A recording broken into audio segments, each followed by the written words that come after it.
This week I'm joined by Erik Davis, who is a writer, scholar and journalist.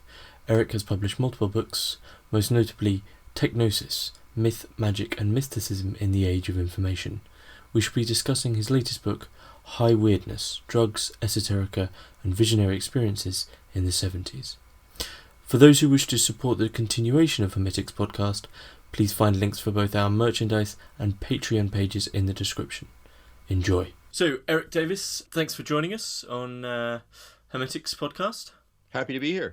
So, the first question, kind of unique to this podcast, is the Hermetics question. If you could place three thinkers or figures, or anything really, any entity or anyone you can think of that you'd love to place into a room, living or dead, so you can listen into the conversation between these three people, who do you pick?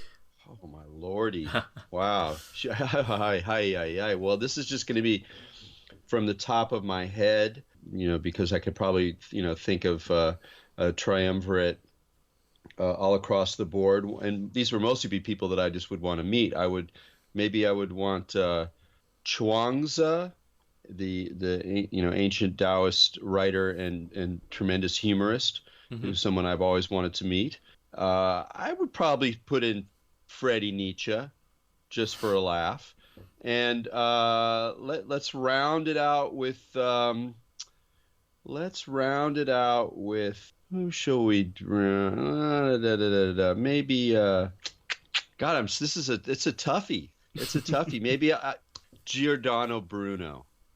Okay, that's an interesting mixture. Not sure they would have the greatest conversation because Bruno was kind of a notoriously full of himself, so he would probably just yell at everybody else and they wouldn't really understand. So maybe I would replace him with somebody a little bit more contemporary. Maybe Gilles Deleuze. Let's do that. Deleuze, instead of the first person. We're gonna kick. The second person, actually. Yeah, Deleuze. we'll kick grumpy Bruno out for now and go with Deleuze. That seems like a good one. Yeah. Deleuze, Nietzsche, and Chuang-Tzu. That'll be some chaos cooking with that trio. And I think Nietzsche would probably interrogate Deleuze more than Deleuze would ask if he was kind of his theorizations on Nietzsche were correct. That sounds about right. He would probably be the punk of the three. It's a fun game. Yeah, I would love them to talk about freedom and why things keep happening, and if there isn't a self, what the heck's going on with consciousness? Okay, so there's a strange coherence between them, as there is with all things, which I'm sure we'll kind of get into. Okay, so we'll probably dip back into those, I'm sure, because they do come up, I think each of those. I know Deleuze does. I'm not too sure about the first one there. But they all come up, so we're primarily going to be speaking about your new book, High Weirdness, which simultaneously is, I don't want to say an ideology, I don't want to say a theme, but it's High Weirdness is a state. Can we say it's a state of being? I'd say that's one aspect of it. I would say it's an aspect of reality, weirdness. Okay, but before we get kind of knee deep into what is an extremely dense, in a good way, like an encyclopedically dense text, and extremely fun. One of the things, as is clear kind of in the descriptions of this podcast, is that one of our tasks is to kind of toe the line between things and themes within academia which are kind of impenetrable to those on the outside, but at the same time allowing those on the outside of academia and those on the fringes to kind of work their way in, and there's almost like a third path which is like you don't have to have all the standardization. And you when we were emailing back and forth about this, you said this is something probably big to bring up because you've got an academic past in the very kind of traditional sense, but at the same time you kind of branched off into what could be known as kind of a fringe or alternative writer. So perhaps you could discuss a little about how that came about, where the fragmentation came from, and why that happened. Yeah, sure. No, it's been an important part of my whole career, is probing for that third way, which doesn't mean.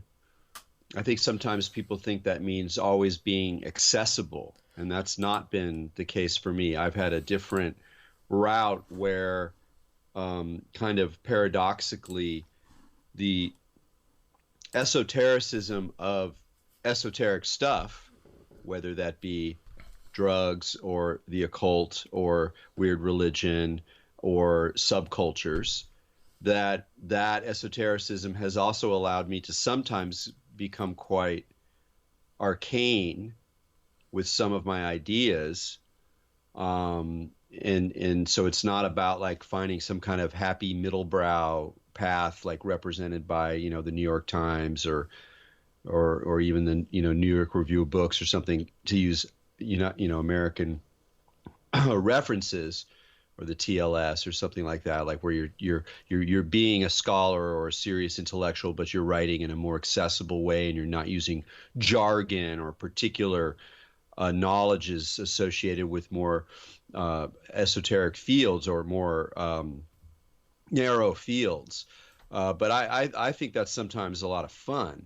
So I'd rather, bring people along for the ride if I feel like it's something worth doing. But it all goes back to, I had a very good, highly intellectual education at Yale as an undergraduate, where I studied post-structuralism and philosophy and literary theory and literature, poetry. That was kind of my matrix. And in many ways, I took grad classes, and my experience, I think, was at a kind of grad school level, certainly in terms of the theory that, we weren't forced to learn, but I kind of, took to quite a lot. And so when I got to the end, I was kind of like, I don't want to go to graduate school. I feel like I've been in graduate school, and it didn't feel like it was very, I don't know, there was something kind of ingrown about the whole operation of being a kind of Frenchified, American Frenchified humanities intellectual was just a bit too. And I had, during those years, also been writing for a zine that had been started at Yale called Nadine, that was focused on rock and pop music, popular culture.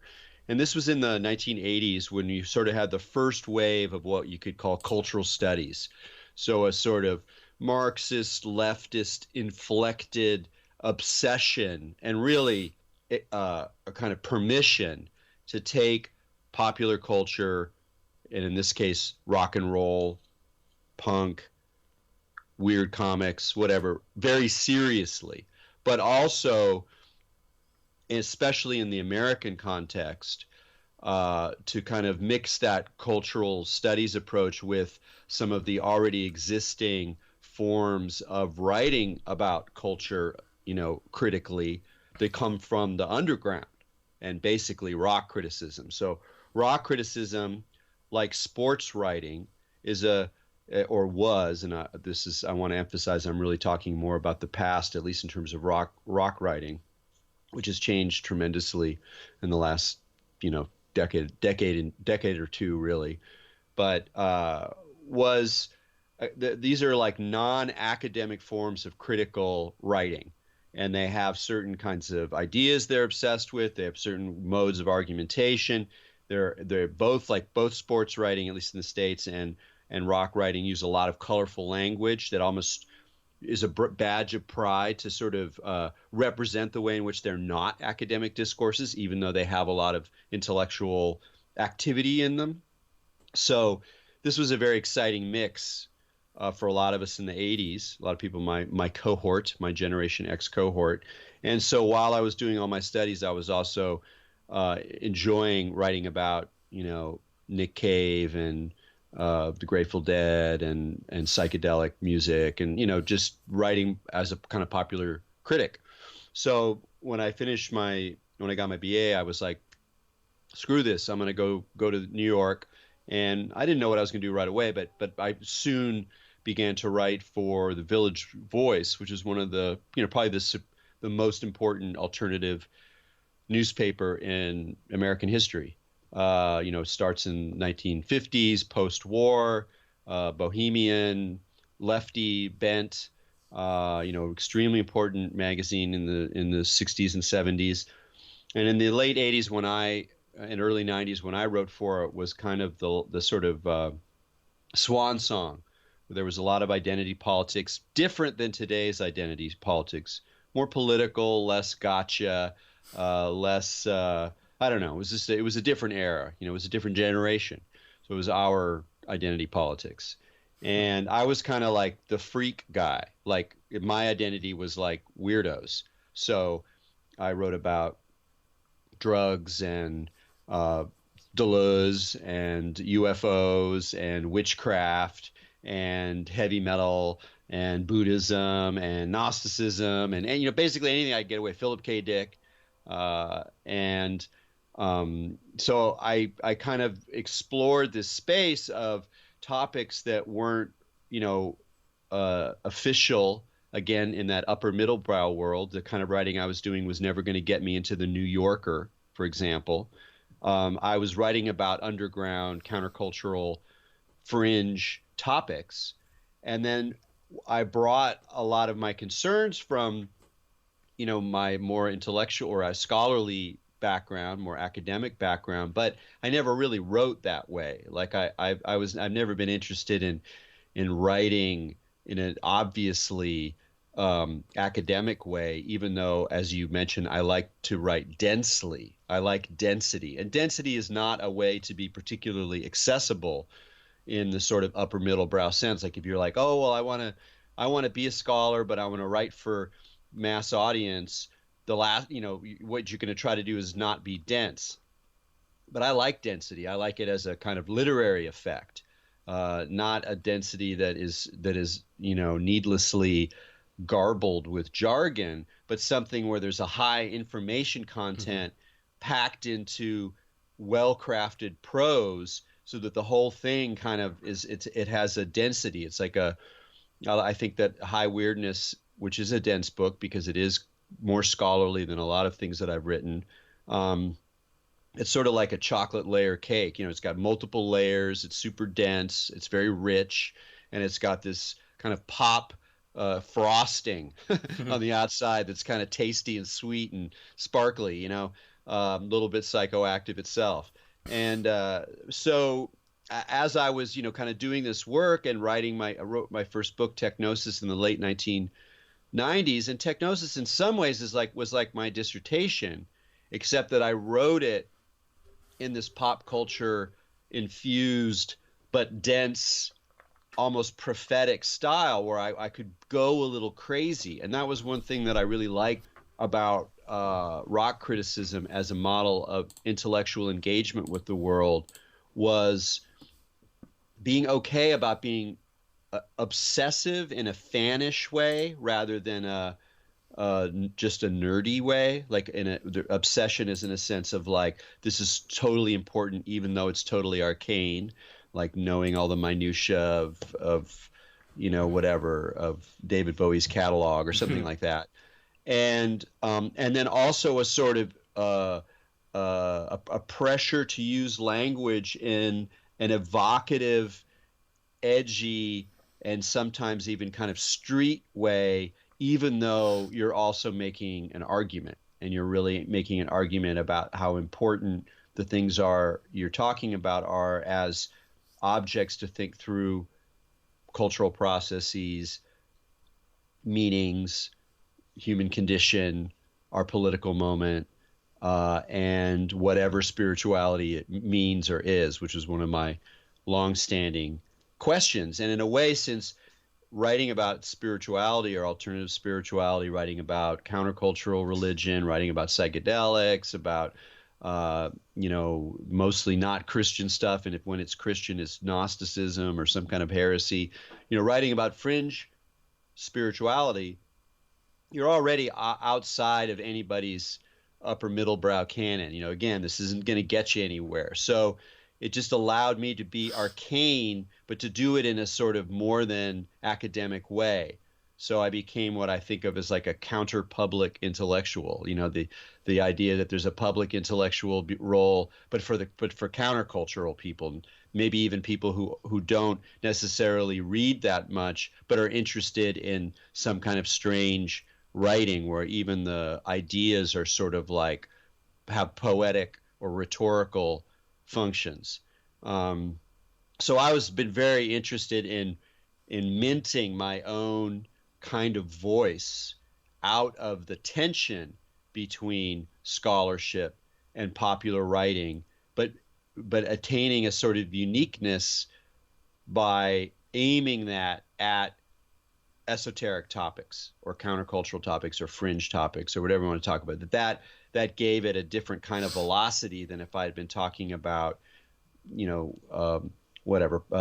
mainstream politics or the environment or, more literary works, contemporary literature or something like that, because that's all more legible from a lot of positions, whereas a lot of stuff I was writing about wasn't legible in the 80s and 90s and even 2000s very much at all. Now things are different. A lot of the topics I've written about are much closer to, I mean, I don't think the mainstream really exists anymore, but they're much closer to public discourse, psychedelics, Burning Man, Buddhism, even the occult, witchcraft, whatever. It's all much more visible and legible as part of a larger circulation of signs and information. But I was very much forged with those things still being kind of fringe. And that enabled me to kind of develop this, in some ways, pretty unique position and unique voice, not necessarily to be recommended in terms of career stability or, again, legibility. But after a certain point, I stopped caring about that in a lot of ways. So, so in a lot of ways, high weirdness kind of crowns that process, because even as I was doing all that work and writing, Techgnosis is kind of an important book in media studies and in technology science studies, even though it's sort of a cult book, like, I'm kind of a cult author in a lot of ways, and then writing about Led Zeppelin, writing about California, blah, blah, blah. But I was always like, maybe I should get a PhD. And when Jeff Kripal invited me, I'd think about, I should get a PhD, and then I'd start to go through the process of like applying, and then I would just get cold feet and go, why am I doing this? Like, what's the point? And then Jeff Kripal basically recruited me. He really wanted me to come, and he made it a kind of a nice offer, not just, financially it wasn't that great, but it made me, I could do it debt free. But more that there was a place for me in his program and the kind of work he was doing, and I liked the kind of work he was doing.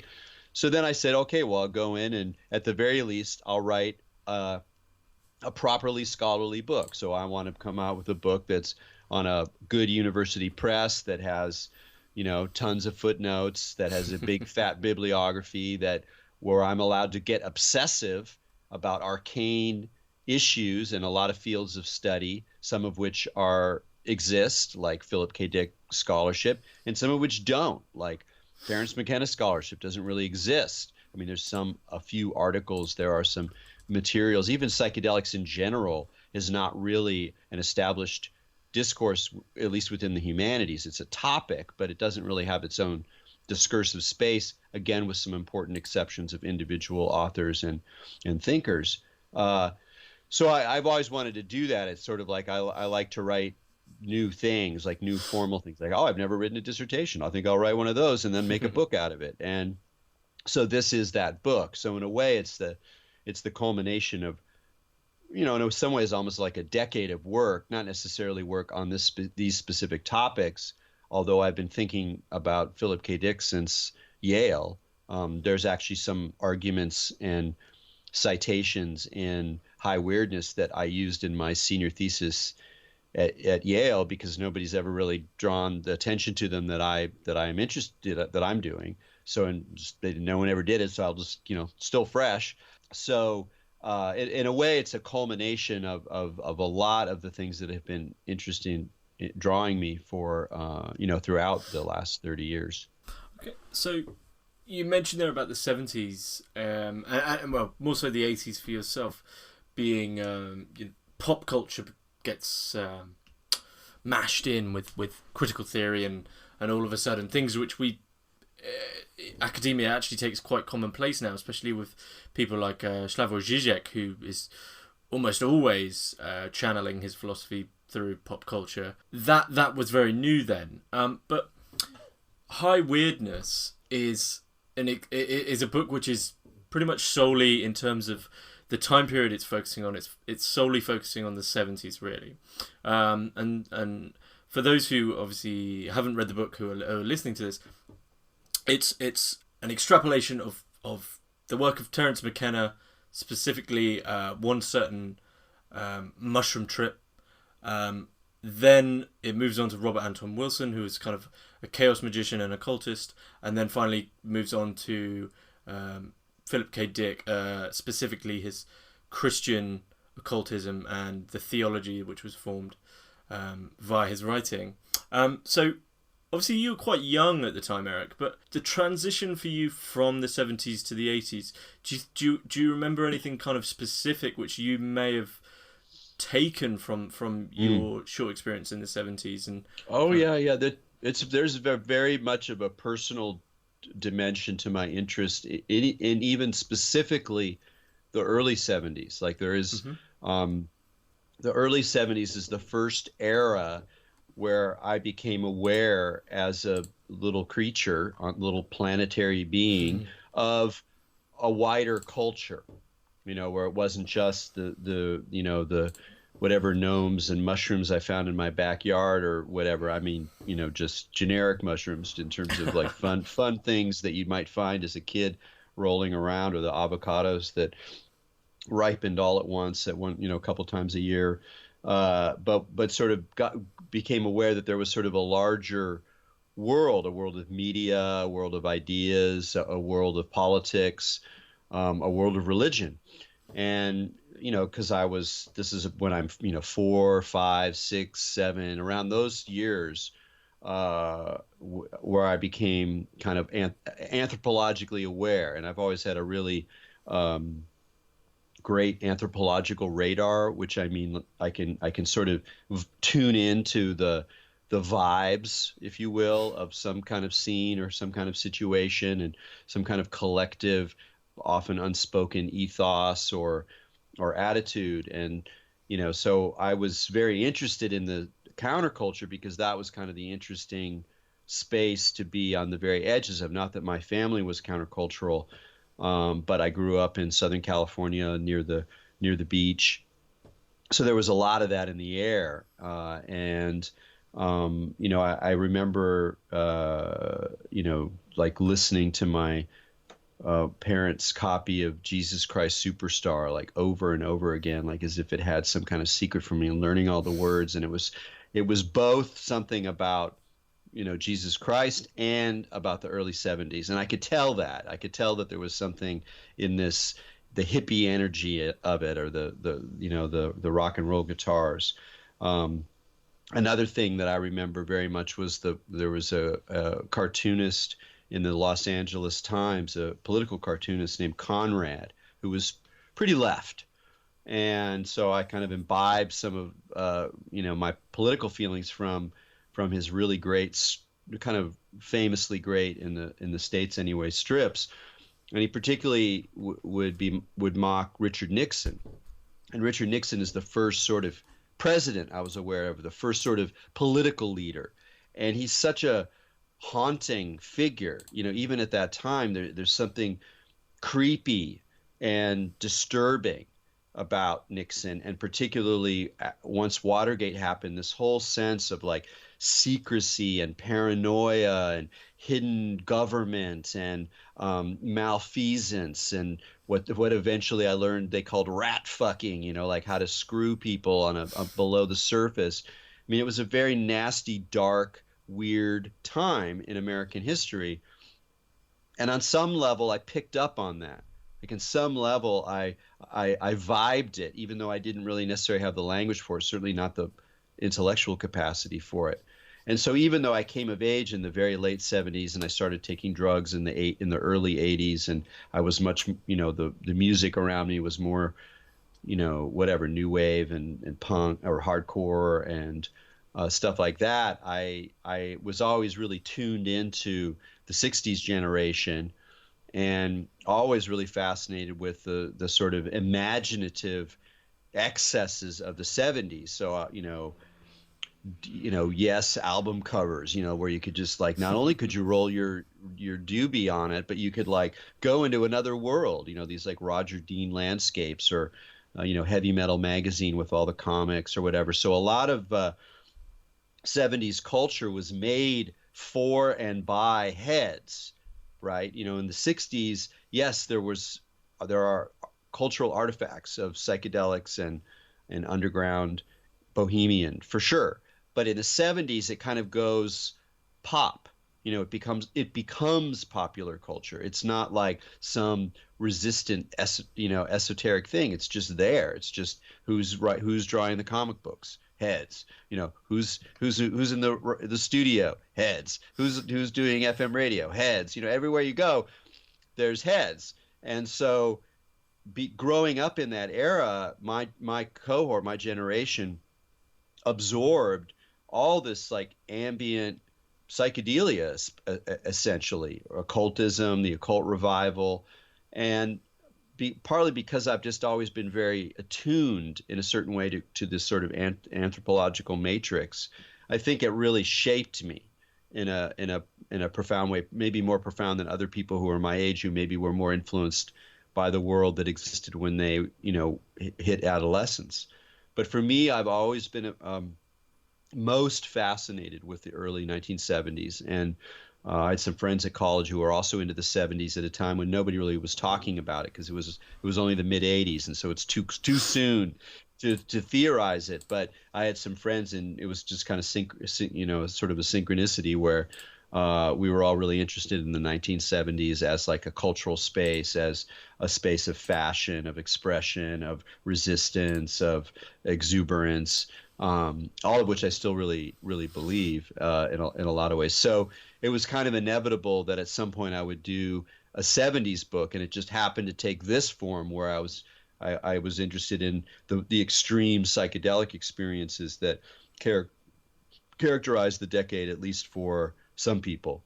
So that's sort of the frame around the time frame.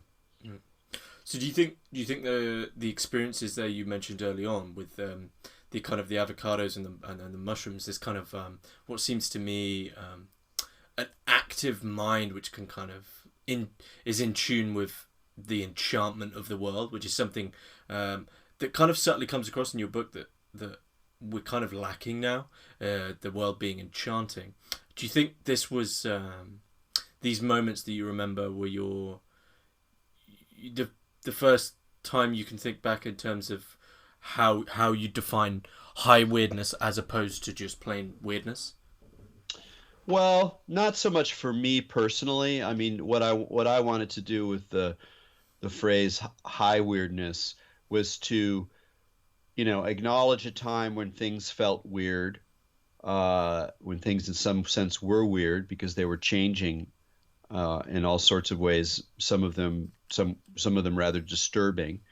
But then to kind of punctuate that and indicate a place where the weird, as both a state of mind, an experience of the world, and a kind of cultural current, of which comic books and Mad Magazine and monster movies and H.P. Lovecraft are exemplars of. So weird is also a kind of style or mode of culture, underground comics, a lot of 70s progressive rock and roll and garage rock and stuff.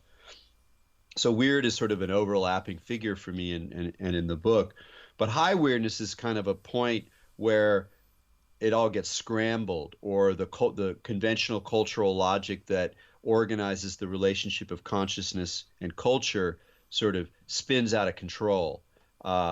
or in a to put it more simply, where people have experiences that are extraordinary, so much so that you can think of them as being psychotic or religious or mystical, but in a certain flavor that ties them to this broader kind of culture of the weird. But I've definitely have always been fascinated with that particular flavor of weirdness. Not so much the hippie love and light, but a little bit more of the freaky,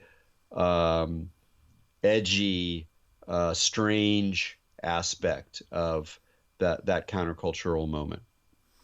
And the freaky aspect of this, as opposed to the usual almost positively cathartic weird experiences, this freaky aspect, this is where I believe it's the book is William James Variations, which you cite a lot within High Weirdness, and this is where the concept of the outside comes in. Yeah, that's an important idea for me. I mean, there's a lot of things to say about that notion, and for me there are specifically philosophical and theoretical dimensions to it, but it also gestures to a kind of space of possibility that experiences, drugs, altered states of consciousness, profound derangement,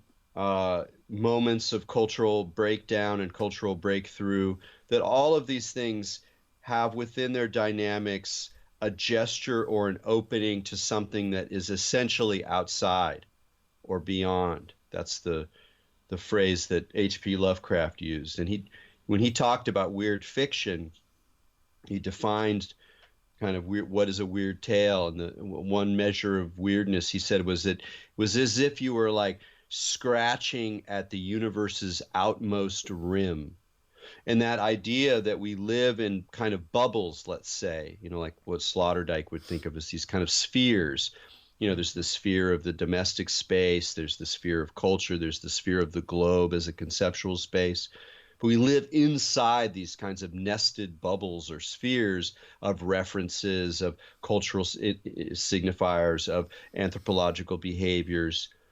But the sphere only goes so far, and there's something on the other side. Now, whether or not we can talk about that thing directly is, of course, an ancient philosophical question. It's never going to be,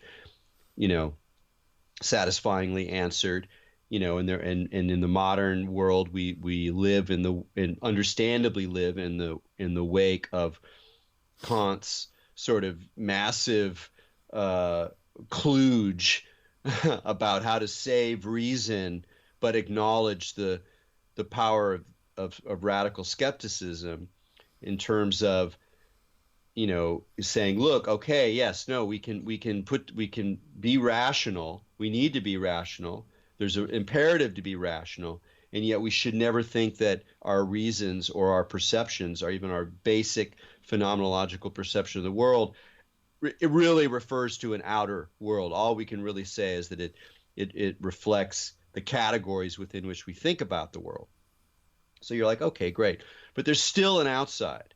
It's just that we can't necessarily get there, but maybe we can get close. And I think that's enough. Some people, they say, oh, well, we can't really talk about the outside. We can't really talk about the ineffable. So let's not even try. Let's just spend all our time spinning around within deeply mediated human signs, because after all, it's absurd to believe that we can get outside of that framework or get outside the prison house of language, let's say. And to my mind, I'm like, look, maybe we can't get out, but we can get close. We can get to the edge. We could get to that utmost rim that Lovecraft talks about, or what Philip K. Dick describes as perturbations in the reality field, meaning we're stuck inside of some kind of construct, some kind of reality field, something that's generated culturally, it's generated biologically, it's generated linguistically, and in some sense we're stuck in it. But it has perturbations in it. It has rhythms and ripples and cracks. and we can go towards those, or we can try to pretend that they don't exist, which is what a lot of people do, or a lot of thinkers do. And so I'm into like getting close to that. And so for me, the outside or the beyond, which I very intentionally, and to some degree the other, which has a different fragrance to it because it involves a sort of entity or some kind of ethical subject in a way that the outside or the beyond doesn't quite do. But they're related in the sense that they allow for a gesture beyond the known without, but I don't try to define them because that would be sort of silly. And instead, I'm more interested in it as a gesture. And so what do we do when we look at these kinds of radical experiences and we try to take them seriously, as I say, seriously, but not literally, is that I think it's really helpful to go, yeah, there's an outside. Yeah, there's a beyond. We're not really there right now. We're doing something else, but it's in the room, or it's in the space. It's in the topography of our investigation. And yes, William James is a really good thinker to articulate that. In the varieties of religious experience, what you're referring to, but also in other places in his work. In the pluralistic universe or whatever. I mean, he's very much aware that we are inside a kind of construct of signs, of symbols, of behavior patterns, of pragmatics, the pragmatics of maintaining our zones, but that they're not the same thing as a clear-sighted view of reality, and that there's an edge, therefore, between these worlds, and that there's some activity at that edge. One of the things I've got written down here actually that I did specifically want to ask you, which you've kind of very briefly commented on there, is do you see high weirdness, this state of, these perturbations within our realities, within our bubbles that kind of come in or rupture our anthropomorphic reality? Are these strictly Kantian? I don't. I think I'm serious when I say I kind of didn't define them on purpose, in the sense that I don't think you have to make a claim that you're genuinely touching some sort of thing in itself, that there's some state or some situation where that's possible, versus the claim that all we're ever doing is getting closer or farther away. To me, those don't. I don't need the first to do what I'm doing. All I need to say is that there's a spectrum, and a lot of it's funny about thought, about intellectual work, is that even though it can be very sophisticated, oftentimes when you boil it down, it's pretty binary. It's a lot of binaries. Yes, no, thing in itself, representation, blah, blah, blah, blah, blah, blah, blah, like down the line, which is fine, But one of the ways in which, and Robert Anton Wilson was very keen on this, was the way in which our language, partly constructs our reality, or is part of the sort of fabrication of our categories, that because of this sort of tendency towards binary thinking, we have a corresponding lack of what you could call spectrum thinking, or, if you want to be more fun, spectral thinking. But the idea that things are in a gradation, that there are many, many things worth talking about, that all we ever do is ride an asymptote, to use the analogy from calculus. We don't get there.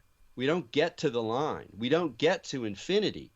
But we can use it by constructing or, wagering an asymptote. But it still looks pretty crazy. It looks like you're going, whoa, that's too much, it's too close. Let's bring it down. Let's bring it back to representations we're all really familiar with, the things we really know. That's the tendency. And I'm like, no, let's go to that edge and see what it looks like. But I don't feel the need to make a claim for, we're seeing beyond things. I mean, in this way, I'm also really influenced by speculative realism. And even though I don't talk about it too much in the book, I mentioned it a few times. I've mentioned, Tim Morton. I mentioned Grant Harmon. But it's definitely in the background. And one of the things I really like about that idea is a kind of realism, which is in a way the language of the beyond or the outside or the truly other is a language of realism. It's saying, yeah, it's there. There is an outside. There is a beyond, but we just can't quite get it. And the notion is in speculative realism that it's not just that we can manipulate accurate representations of these things and that suffices. It's more that there's a radical enigmatic veiling of these real things that we are nonetheless in relationship with. And that to me is the key, is that we are in relationship with all of these non-human worlds all the time. But it's hard to recognize, it's hard to frame. We don't know what to do with it. It's not useful, so we don't have a way of engaging it. But even when we try, we hit this limit, which is kind of different than the limit of the Kantian categories. It's more like a limit because there's something, frankly, fundamentally weird about our situation. There's something fundamentally weird about ontology, about the isness of the objects and things and processes that we're always in relationship with, including within ourselves. That there's something veiled or dark in the very constituency of being. And that to me is a very productive idea, because it allows us to acknowledge the limits of knowledge, but in a different framework. It's almost more of an existential acknowledgement or even affirmation of the darkness or the gaps or the breaks within knowledge or consciousness even.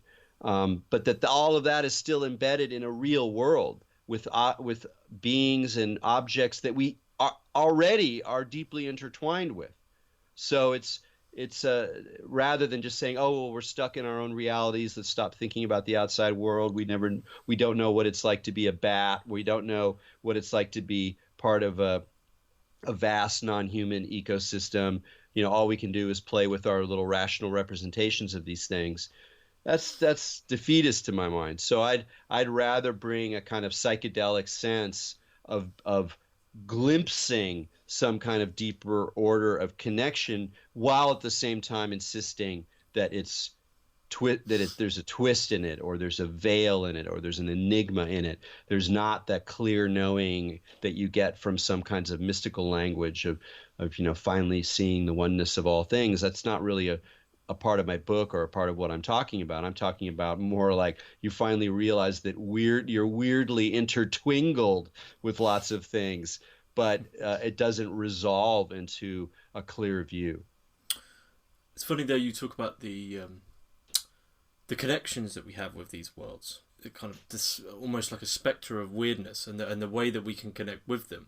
And this is something that you comment on. And so I don't know if I was to take two clear examples of ways that we almost know that we can connect to the weird in these ways.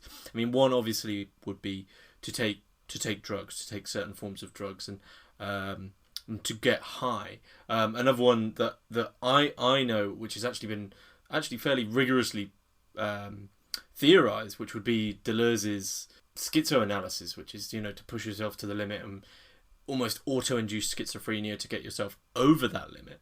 But the correlation between these two, and this is something that you comment on in High Weirdness, is that high weirdness, you need to almost focus on the word high there, as in getting high or as in ascending to a height, and that there's a risk involved with this leaping across boundaries. In what way do you think this risk manifests itself? Oh, that's an important part of the book. I mean, in the sense that without beating the reader over the head with this fact, it's in many ways a cautionary tale, and it reminds me of those moments of caution in Deleuze, like in the end of I think it's in the end of A Thousand Plateaus, Deleuze and Guattari just say, you always got to keep a little bit of ground, a little bit of territory. Like even as you deterritorialize, you keep a little garden basically. And there are these moments of caution throughout that corpus, and in some sense, I'm talking about people who did either push themselves or were thrust. In the case of Philip K. Dick, who I think had less choice in the matter, given his peculiar neurology or kind of existential condition, that they go to this edge, and then in various ways they fall. In various ways they don't quite cut it, and sometimes and it takes different forms.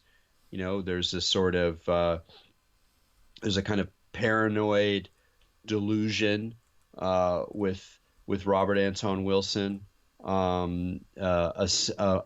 more of a messianic kind of idée fixe in the kind of experience of Terence McKenna as he tries to navigate this stuff, and Phil Dick was sort of, not essentially paranoid, but he became almost compulsively addicted to a certain way of asking questions and providing philosophical answers, of writing and of both breaking down and reconstituting himself, that while it's very interesting, doesn't sound very much fun, and certainly has a kind of manic or compulsive and frankly somewhat pathological dimension to it. So pathology is in the picture here.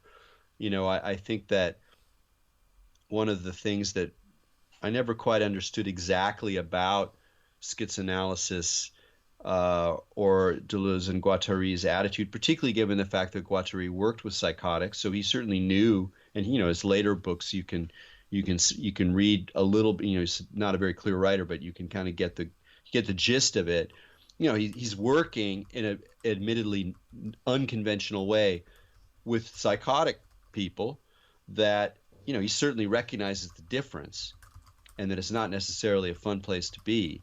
And yet there's something in that that's not only valuable, but that reflects or expresses something that's in us all, that we're all a little bit psychotic in some sense. And so the risk that I'm putting is, in a way, the risk of that kind of both those kinds of practices, the kind of pragmatics of the outside, but also even a risk in terms of talking about it, that there's a risk in my own kind of schizanalysis of these figures. And one of those would be to think of them as heroes. That would be a fall. And another one would be to think of them as psychotics or as merely pathological. That would be another kind of fall. So my image here that runs throughout the book is the tightrope walker, that there's a kind of acrobatics of experience and of thinking about these edge states. And what it requires is a kind of balance of elements, a balance in motion. It's not very steady. It's certainly not grounded, but it has a kind of coherence, existential coherence, cognitive coherence, critical coherence, but at the same time, it almost inevitably fails at some point. So in that sense, I wanted to acknowledge the riskiness of psychedelics or of edge walking or whatever you want to call the kind of pushing it to the limit, that it is risky, but not to do it in a way that simply pathologizes it or that becomes an overly cautionary tale. But I didn't want to write a heroics of the outside. I wanted to show how these people blew it, and then sometimes, to some degree, how they climbed their way back. Mm-hmm. And like you say, that is a tightrope walk, because even a close reading of Kant can deconstruct and depersonalize one to a certain degree.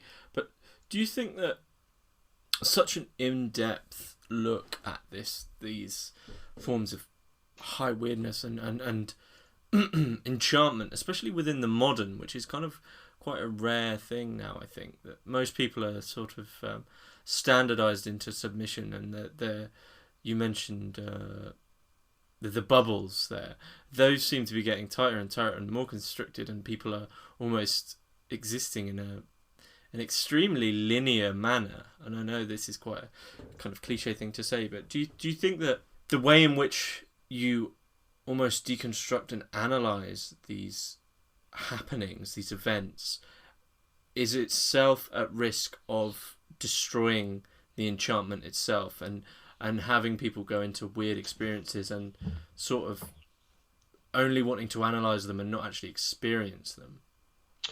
Yeah, I do. I mean, I think towards the end of the book, I do a weird kind of mea culpa, not only about high weirdness, but really just about the fact that my whole, not all of my career, but a good deal of my career has been devoted towards writing about these things, to some degree explaining them, or at least being true to them or as true as I can in my own expressions.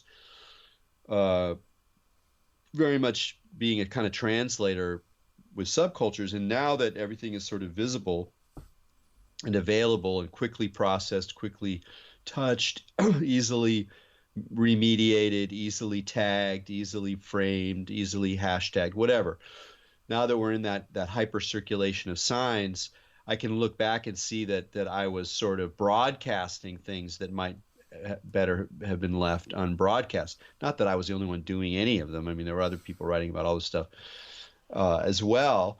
So that is part of the trip, you know, and in a way it has to do kind of with writing nonfiction in general, you know, that there is a kind of analytic disenchantment that happens with critical thought, with analysis, with cultural description, that there's there's a kind of a skeletal quality to words on a page, that there's something that's sapped from them, but other lives then are mobilized through it, or other ways of being in the world. But I was also tactical about it in the sense that when I was writing this book, it was already clear, the writing was on the wall, that certainly in the case of psychedelics, that things were transforming tremendously in terms of popular discourse.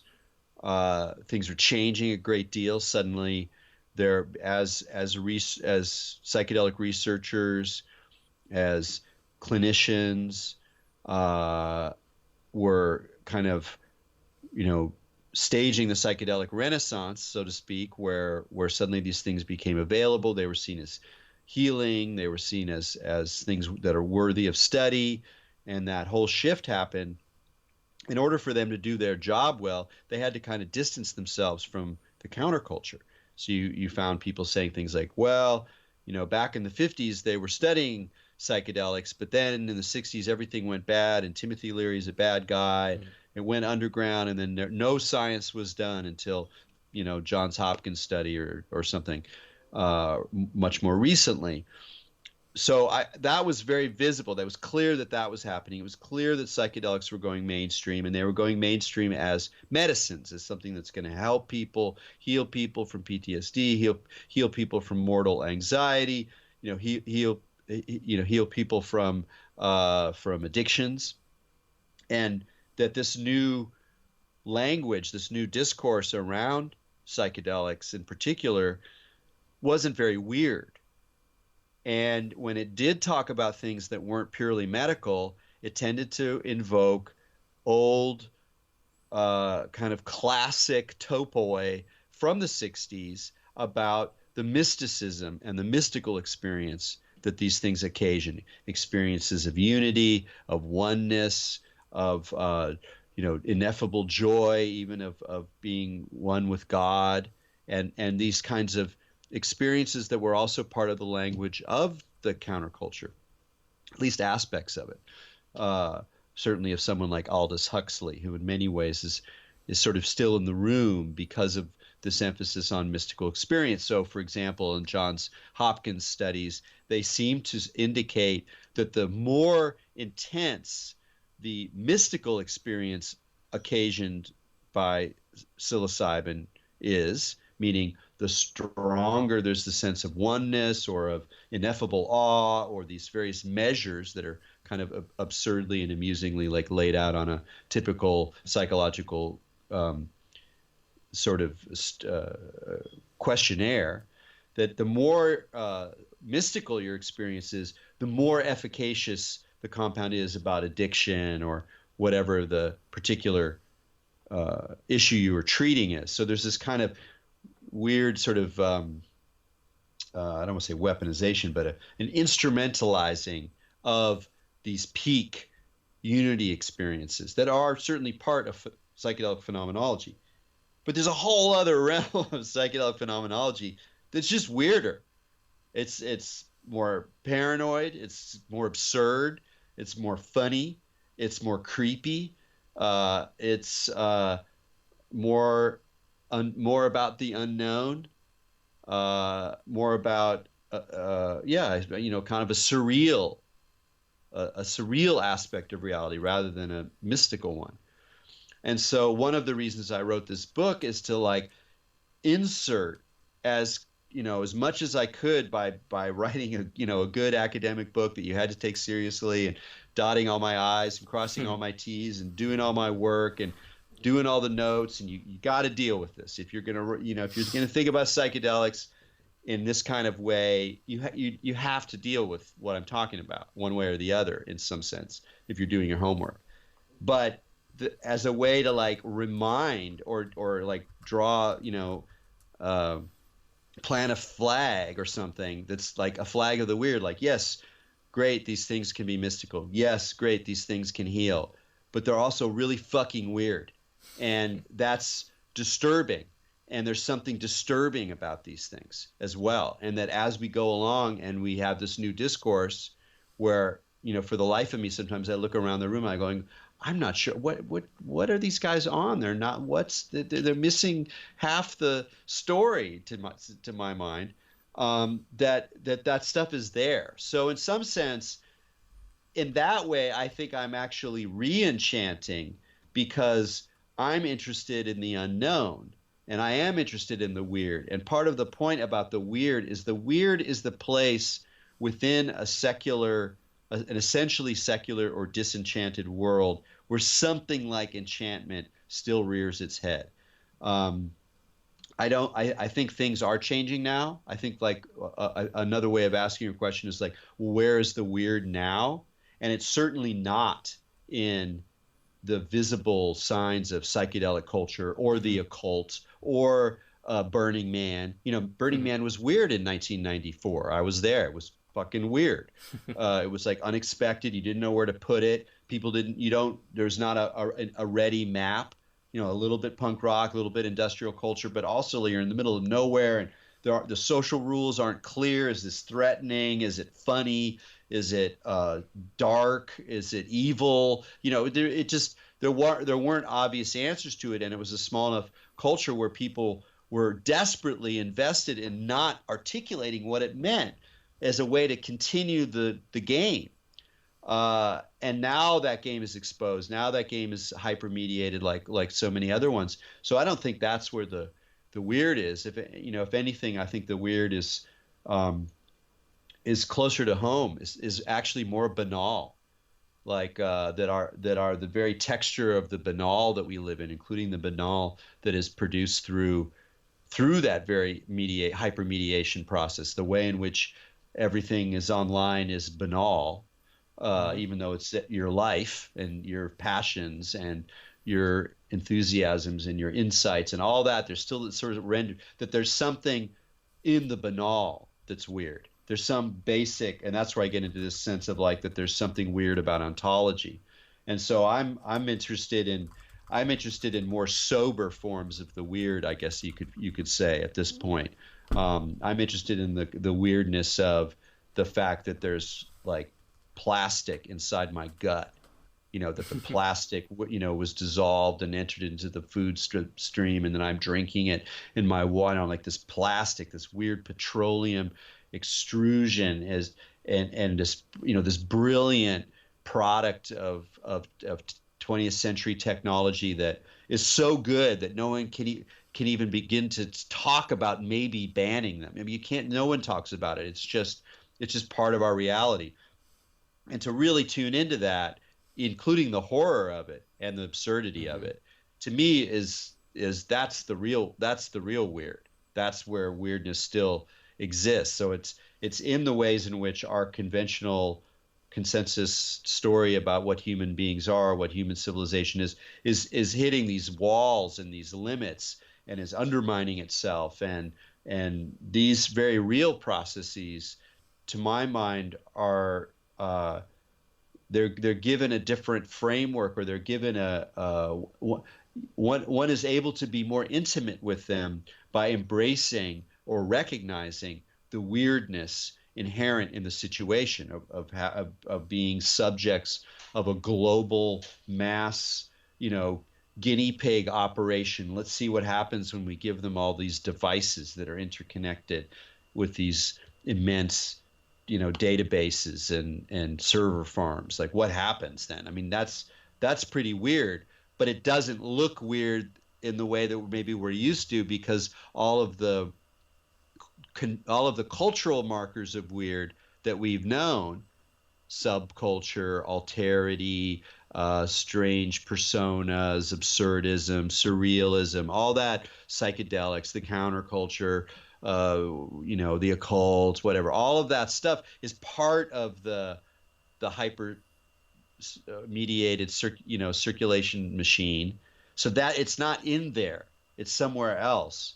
But I think it's just in anything, if anywhere, just closer to home. See, I think postmodernism and the irony, almost kind of hyper irony, everything is ironic now, and it's not, irony is not almost even a thing anymore, because everything's ironic. It seems to me that potentially had a part to play here in the normalization of almost a banal hipster attitude towards the obscure and the gallows humor and things along those lines, which used to be niche.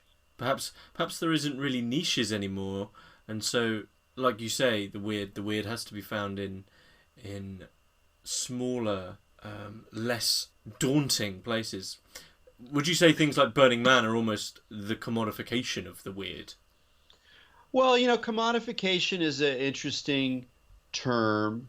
It's exactly, what do you mean by it? I mean, we can identify a general process of the ways in which ideas or organic cultural practices or forms of subjectivity become commodified in our contemporary moment. Certainly, like we sort of commodify or brand ourselves in social media. We become associated with certain things. We support those. We think about ourselves, or we think about our social media selves in a sense as brands that we're manipulating. That's a kind of commodification.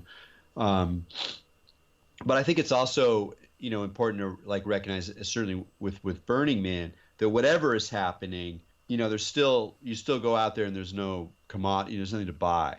So I think it's, even though that's sort of a simpler idea of commodification, it's important to go, well, it's something else. It has something more to do with mediation and with how cultures transmit themselves, and then how people associate themselves with those cultures in a way. So it's tough with that one. I mean, I think commodification is fine, but I think the weird has been commodified the whole time. I mean, Edgar Allan Poe was writing for a newspaper, and he would, get it more extreme, or, for journals, or, popular journals, he would write extreme stories, or in fact create hoaxes, because they worked. They drew readers. He sold more copies. So there's an element of the commodity all along. So I think it's what's really happening with something like Burning Man is on another level, and part of it is just the fact that, and this, I guess you could say, is a part of a deeper commodification, the way in which that the bohemia, or the counterculture, in a way, bohemia is a broader term, and it goes farther back and well into the 19th century. Counterculture is really kind of a post-war phenomenon, that It is. But that Bohemia has functioned for modern civilization as this very interesting place, constantly changing, but also constantly creative and productive, which both lets off steam, creates a place for crazy and creative but difficult to handle people can sort of exist, not unlike the way that academia creates a place for all these, socially awkward, brilliant nerds to exist, and therefore not kind of screwed up for everybody else.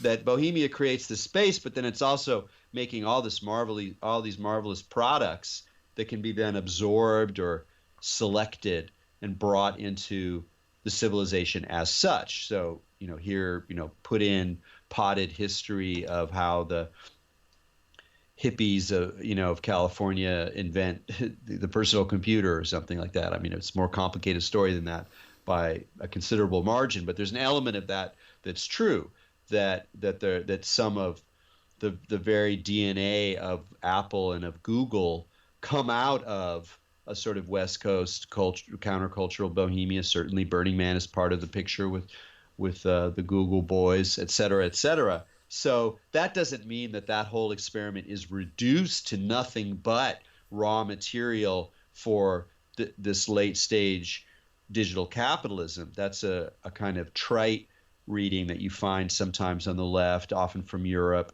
which I think is really silly. It's very simplistic, but there's certainly a truth to it. And in that sense, there's just no way out of the dynamic. I don't see there's a way out of the dynamic except by becoming extremely obscure and extremely furtive in your productions, in your Bohemian productions, and in going thoroughly offline. And we don't know how much that's happening. That's a nice thing about offline stuff, is that I know enough to know that a little of it is happening, but how much it's happening, I can't know. And that's great. So I can be. It's very easy to be pessimistic now, or even cynical about cultural production in general, cynical about irony, cynical about the internet. But there's still an outside in a way. I mean, in a way, it's like still having a faith in that there's an outside or a beyond, that people, even temporarily, even at very small scale, that doesn't quote unquote make a difference, but nonetheless remains a part of life, a space of production, a space of experience that is valid and valuable today. And that a part of the trap that we get into that you're talking about is just because it looks like so much reality is online, we just go, well, it's all online. And these are some of the fundamental features of it being all online: hyper irony, the jadedness, or whatever, the commodification, or whatever, the commodification of hipster culture, or its mass spread, and the kind of gallows humor, like you pointed out, as being the only validity. So in a way, it's more interesting to try to be sincere now. What does it mean to be sincere? And part of the attraction, I think, of some less than helpful aspects of our current moment, I'm thinking here of Jordan Peterson, for example, is precisely his way to insert a different kind of sincerity, or a fresh form of sincerity that people recognize and they want some of. And so I think that in that sense, the hipster mode is really, the hipster game is really played out. But those of us who are really kind of from that current, and I definitely include myself in there, we have, in a way, I think, a more challenging time of recovering or returning to a kind of sincerity, which I try to do in my work, but I don't. It's definitely, I'm still under the guise of the trickster in many ways. And so for me, a sincerity has a certain kind of vulnerability to it, a certain kind of honesty vis-a-vis the actual conditions of our moment in terms of climate change and social dislocation and the the monstrosity of capital, and being never shirking that reality as a kind of sobering kind of ultimate framework for what we're doing at this moment in history. But at the same time, I'm still of the current that I'm of, which has a trickster, mischievous, even ironic kind of quality to it. Though I would like to believe that it's in service of a larger vision. Yeah, it's always I've said to some people before about Peterson, whether or not you agree with his political opinions. I think the fact that multiple generations of largely men find it almost prophetic, some of the stuff that he says, almost euphoric. The just simply saying take some responsibility, things along those lines. The fact that that's so life changing for those people shows, I think, how instilled and deep within the culture we were just talking about there they are. But I think for the we've got a little bit of time left here, and I think probably for the listeners we've almost tiptoed around the actual experience of weirdness itself. We've definitely commented on how it instantiates itself and how it comes about and where it lays and where it can be found. But if you're happy to talk about it, could you potentially talk about a weird experience or a high weird experience that you've had yourself?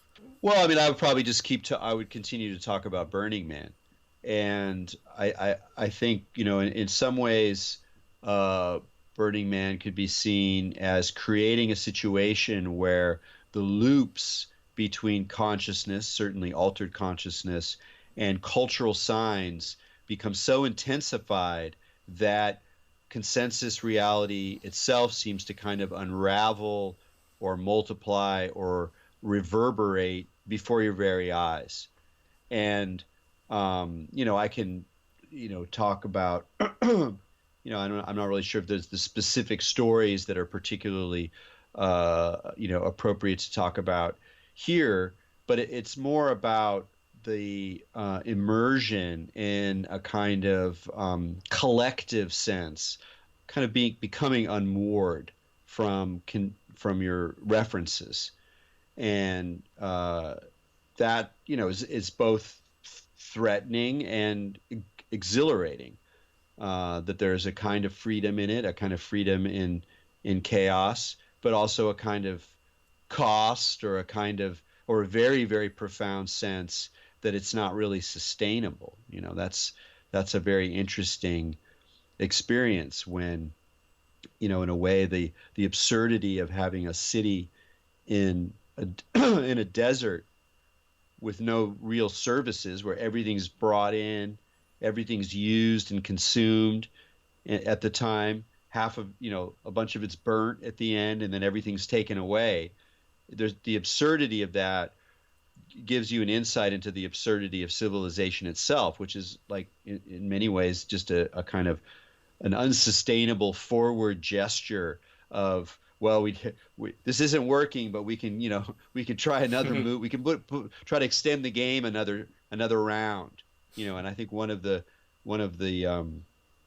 disturbing things about our moment is just that it feels like the game is up, like, or only the game can only be continuing to play by smaller and smaller percentage of the population, and that the rest of us are all being sort of left behind in various ways, and that even that game is not going to sustain itself given what's ahead.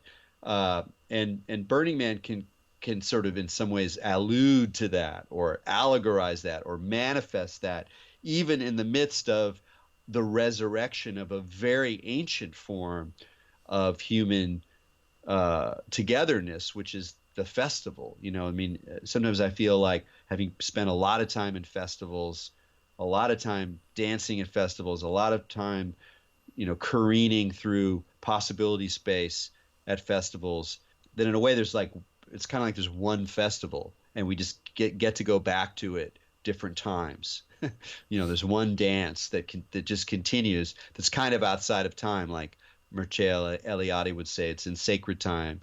It's popped out of historical time, or they rub up against each other, and we can kind of access it and through various portals.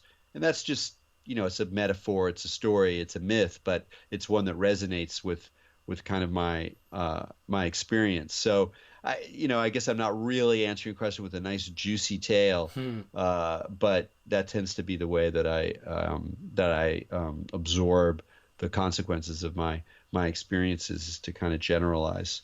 But I would say that Burning Man provided more moments of high weirdness than anything else.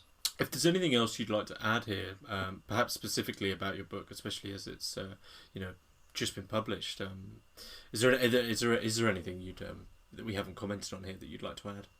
Yeah, I think it's just important to kind of come to terms with these stories, that there's still room to, in a way, if all the margins are gone, if everything is online, whatever, there's still a lot of work to do in recovering and articulating what these margins are about.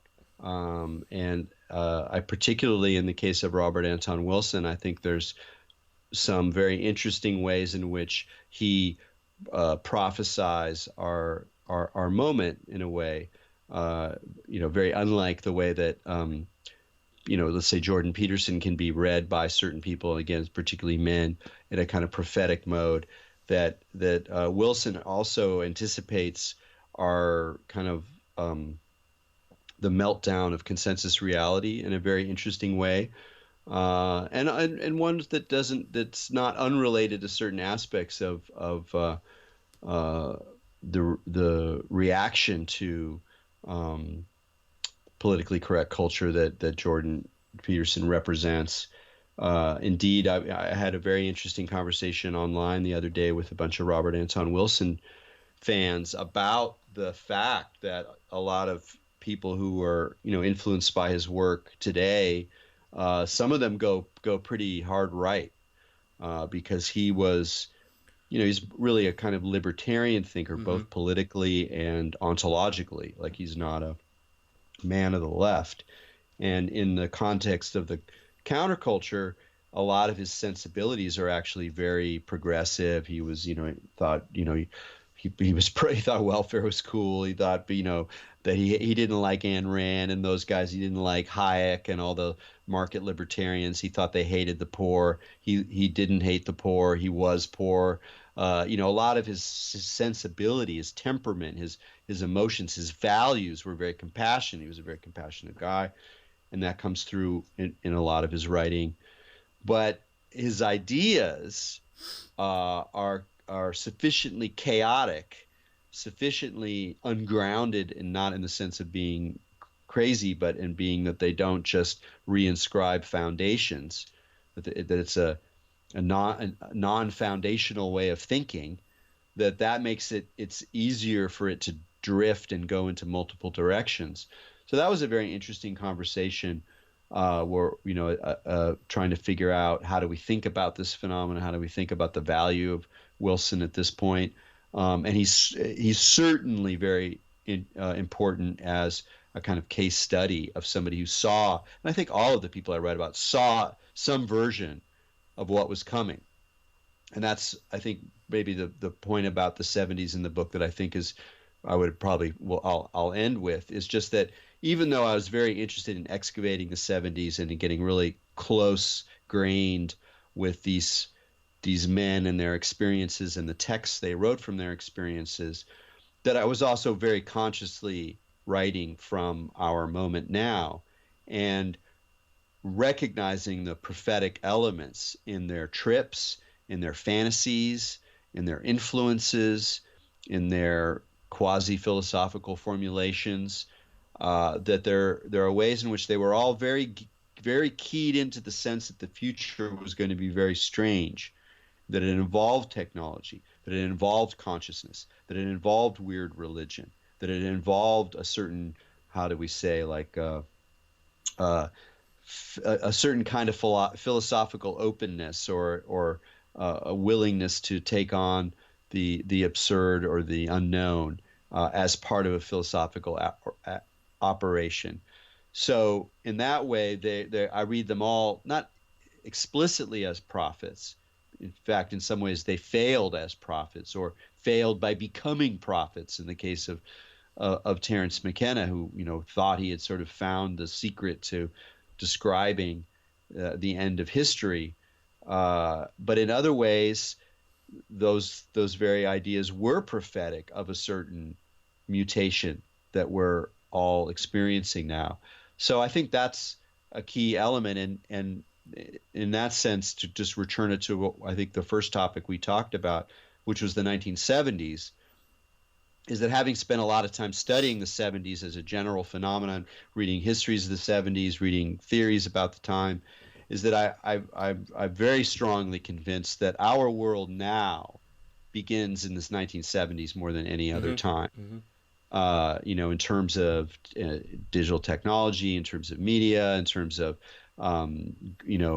economy, building up consumer debt, using consumer debt as a way to fund lifestyle capitalism, which allows multiculturalism and diversity to spread, but also be kind of contained within this sort of a different modality of capitalism, one that's freed from the gold standard by Nixon, one in which there are a lot of unnerving resonances around terrorism, around paranoia, around the environment and environmental crisis, around energy.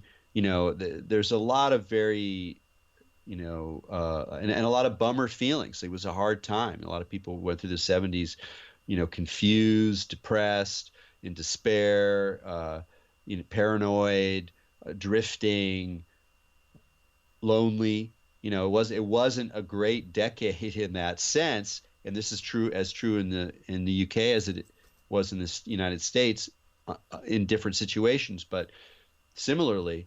And I think in many ways our moment now resonates with the 70s more than any other time, and we can trace some of the particular technologies and conditions that we're wrestling with now back to that moment and the emergence of what Manuel Castells calls the network society, that we're in the network experiment, whether we want to or not, and it starts at this time. And in many ways, I read all three of my figures of these psychonauts as prophets in a sense, maybe absurd prophets of some of the consequences of that network consciousness. Okay. I think that's a great place to stop. Erik, thanks for coming on.